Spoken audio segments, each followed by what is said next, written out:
back with me, Miss Yulia Briarti. How are you today, class?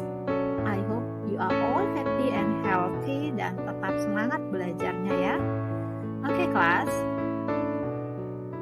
Today we are going to study about narrative text, especially for grade 9 semester 1. Kita akan belajar narrative text ya nak hari ini. Ini materi kelas 9 semester 1. What is narrative text? Apa sih narrative text itu? Narrative text is a fictitious story with complication or problematic events, and it tries to find the resolutions to solve the problems. Jadi narrative text itu adalah cerita fiksi ya, dengan complication atau problem di dalam cerita tersebut, dan kemudian di bagian akhir cerita akan ada resolution terhadap permasalahan tersebut, atau ada resolution to solve the problem, yaitu ada bagian cerita yang memecahkan permasalahan yang ada dalam cerita tersebut. What is the purpose of narrative text? Apa sih purpose atau tujuan dari narrative text? The purpose of narrative text is to amuse or to entertain the reader with a story. Tujuan dari narrative text itu adalah to amuse or to entertain, untuk menghibur pembaca dengan cerita, dengan sebuah cerita. How about the generic structures of the narrative text? Bagaimana dengan generic structure atau struktur teks dari narrative text? Let's check it out. The generic structures of narrative text consist of orientation, complication, resolution, and reorientation. Ada 4 bagian dalam struktur teks dari narrative text. Yang pertama ada orientation. Disinilah scene pertama dari cerita narasi itu ada. Menceritakan tentang kapan, di mana, siapa, dan apa yang terjadi dalam cerita tersebut. Di awal cerita, jadi kita akan tahu kapan terjadinya, di mana, dan siapa saja tokoh dalam cerita tersebut.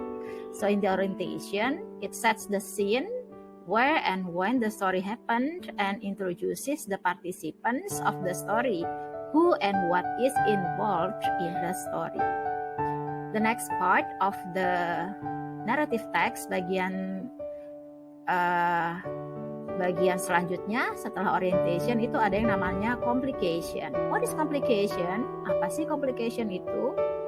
Complication in a narrative text means that it tells the beginning of the problems which leads to the crisis or climax of the main participants. Di bagian complication ini akan ada muncul permasalahan-permasalahan yang terjadi terhadap the main characters atau tokoh utama dalam cerita, yang kemudian akan memicu krisis atau climax dalam cerita dalam naratif teks tersebut. Kebanyakan bagian complication ini adalah body of the story, where it takes the longest part. It usually takes the longest portion of the narrative text. Bagian yang paling panjang tuh memang biasa di complication ya. And the next part, bagian selanjutnya dari sebuah narrative text itu ada yang namanya resolution. What is resolution? This is where the problem or the crisis is resolved, either in a happy ending or in a sad or tragic ending. Nah, bagian resolution ini adalah bagian cerita naratif teks di mana krisis atau permasalahan itu terpecahkan, baik itu endingnya itu bahagia ataupun tidak bahagia. Tetapi nanti di fokus pembelajaran kita hari ini, naratif teksnya adalah fairy tale, di mana kebanyakan itu adalah happy ending ceritanya, sehingga pembaca itu biasanya bahagia ya, karena happy ending ya. Tokoh utama dalam cerita biasanya mengalami hal-hal yang menyenangkan di akhir cerita. And how about reorientation or coda? This is a closing remark to the story and it is optional. It consists of a moral lesson, advice, or teaching from the writer. Ada juga bagian reorientation atau coda, tapi ini sifatnya opsional. Kadang ada, kadang tidak dalam sebuah teks naratif. Dan ini biasanya di bagian reorientation atau coda ini disebutkan pesan moral dari cerita. But, however, all of narrative text always have their moral or their moral value. Either it is stated clearly in the reorientation or coda, or either it is not mentioned clearly, so that the readers try to make their own conclusion for the moral value from the whole story. Jadi jika tidak ada reorientation atau coda, tidak berarti tidak ada moral value atau nilai moral yang ditinggalkan oleh naratif teks tersebut. Itu selalu ada, kan, tetapi kalau tidak ada reorientation-nya berarti pembaca menyimpulkan sendiri yang implied atau tersirat dari keseluruhan cerita itu moralnya apa ya, pesan moralnya gitu ya. Jadi the readers try to make the conclusion from the problem, from the resolution in the story.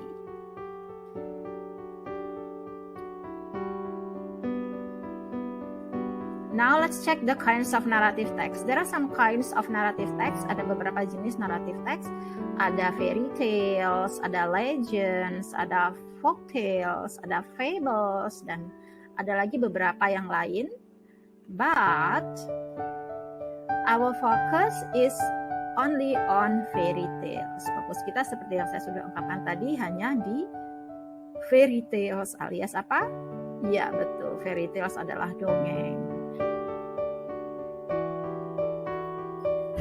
Can you mention the examples of fairy tales?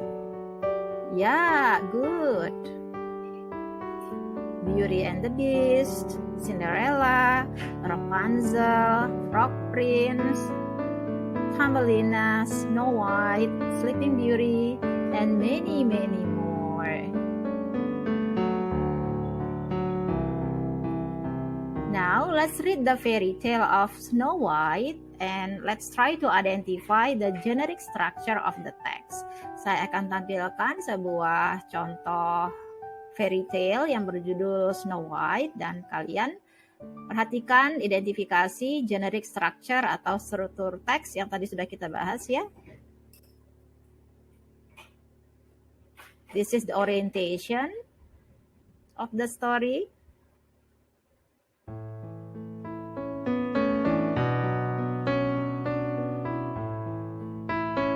This is the first part of the complication of the story.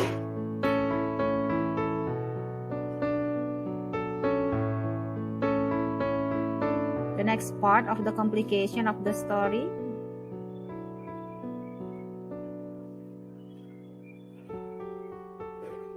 Further part of the complication of the story.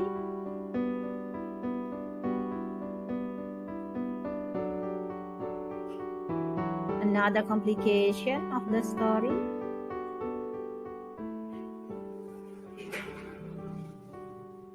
More complication, as I told you, complication takes more part in the story of narrative text, in the narrative text. And this is the resolution where the problem in the story is solved.